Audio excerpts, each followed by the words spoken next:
Hi, and welcome again to Looking Through the Windshield. I'm Chris, so welcome back.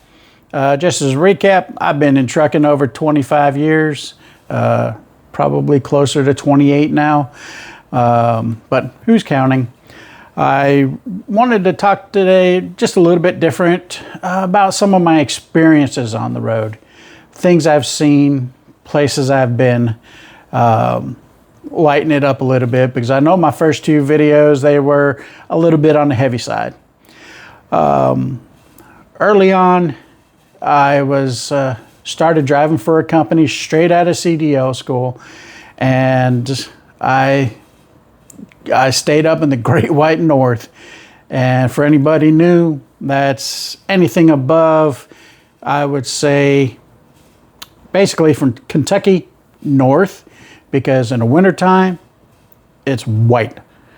And that snow coming down, you talk about what's called a whiteout condition. It is like having a white sheet right in front of your eyes. You can't see anything. And that is some of the most anxiety-building drives I've ever had to do. I've driven my first year especially. My company was supposed to keep me out of the snow and keep me down south so I can get used to it, you know, have 4 seasons under your belt first. But I came into trucking in October, November, and yeah, it was right around Thanksgiving time. And my first seasons was winter, and I stayed in the snow the whole first winter except for one trip down to Texas. So I got my experience in the snow quickly. I know what it's like to almost jackknife. I was with a guy with the same experience level as me, and he almost jackknifed 3 times, but the last time, the day we were supposed to go back to the terminal to get our own trucks and separate and be by ourselves, he managed to jackknife on about 30 minutes away from the terminal. Fortunately, nobody got hurt. The truck was a little bit banged up, but nothing they couldn't fix. I've been in Ohio in whiteout conditions, and he and I, during that time, were behind what we call a salt shaker. It's a truck that spreads salt all over the highway so the snow doesn't become ice, so it doesn't freeze to the highway. It's supposed to help with traction. But it was snowing so hard that we were within 2 or 3 truck lengths of that salt shaker with the bright yellow lights flashing. The glow of the yellow through the snow was the only way we knew that we were behind that truck. Another truck came by us like we were going backwards. And 2 minutes later, he had actually T-boned. So the guardrail. So the guardrail's like this, and the truck was like this, and he split it right down the middle and just almost cut the truck in half. And fortunately, he was okay. But the Great White North is nothing to shake a stick at. You don't thumb your nose at it. You respect it. And I've seen drivers who have had decades under their belt go upside down in the ditch. You know, we call that going rubber side up. And back then, you'd always be on the CB trying to get the weather report from everybody in front of you, behind you, see what's going on. And all these drivers, most of us, especially me at the time being very inexperienced, come 3 or 4 o'clock in the afternoon, I was trying to find a place to park because I didn't want to drive in that stuff at night. And I hear all these guys, I've been out here 20 years, 30 years, you know, just keep on going. And next morning, those are the same trucks that were upside down in the ditch. And I never wanted to be that way.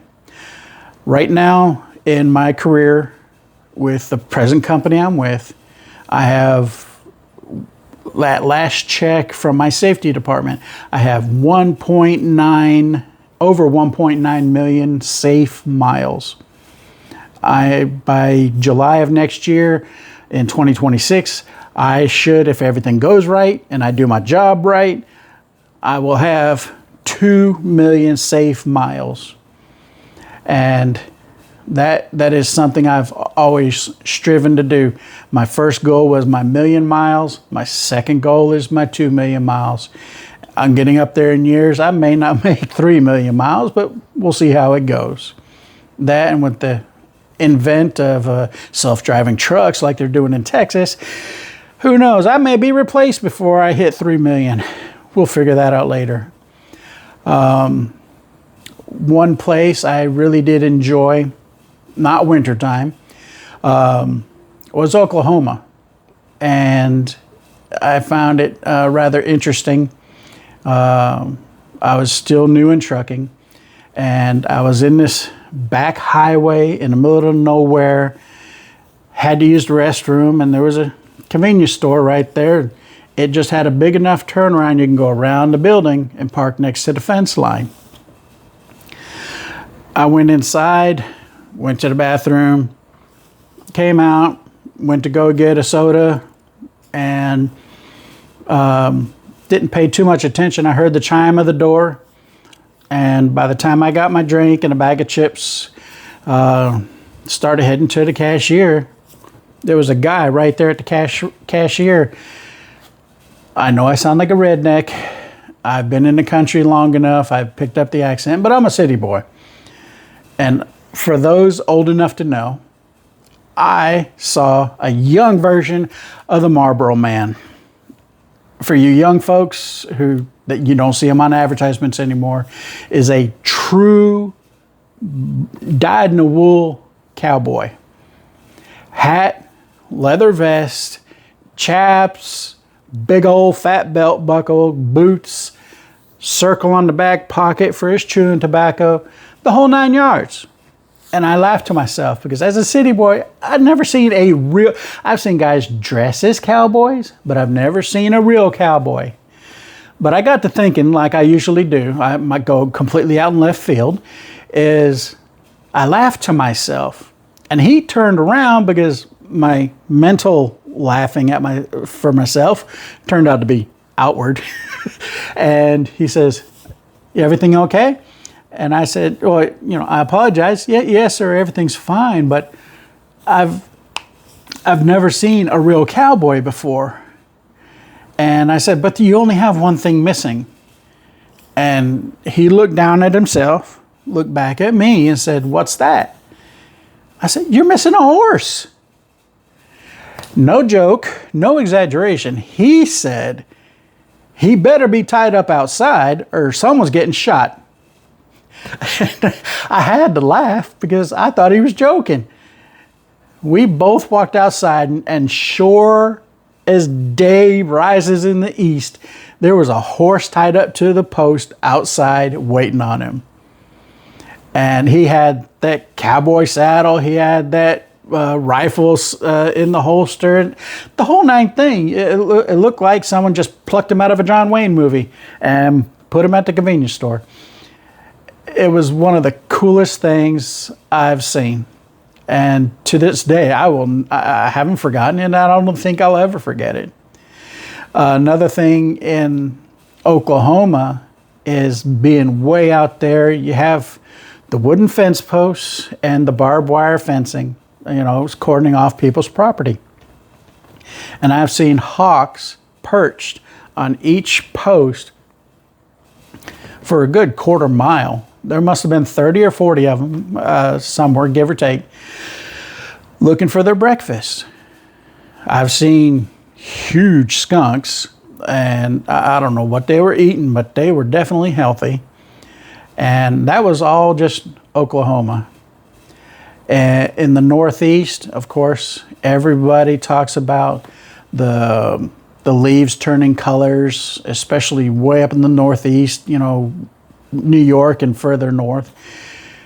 If you get in your car, you get in your truck, if you have a load going to the Northeast during the fall, just really take that trip, because there ain't nothing like it.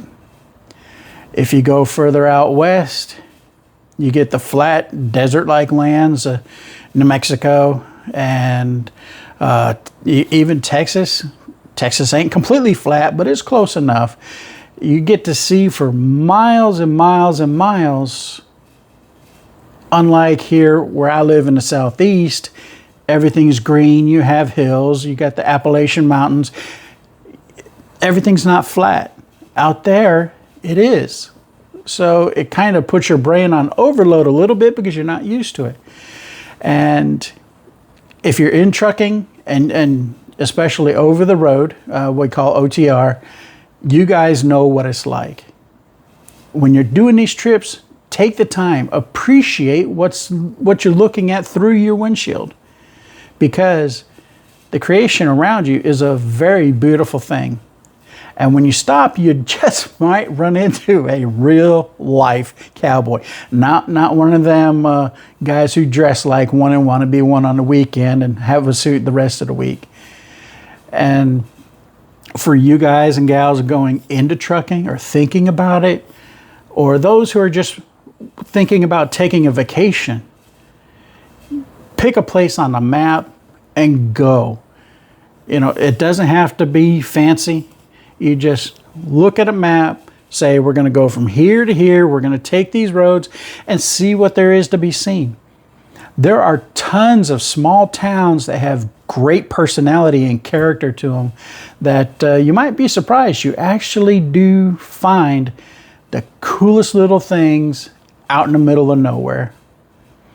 Well, that's just a little taste of some of my history and some of the things I've seen over my years.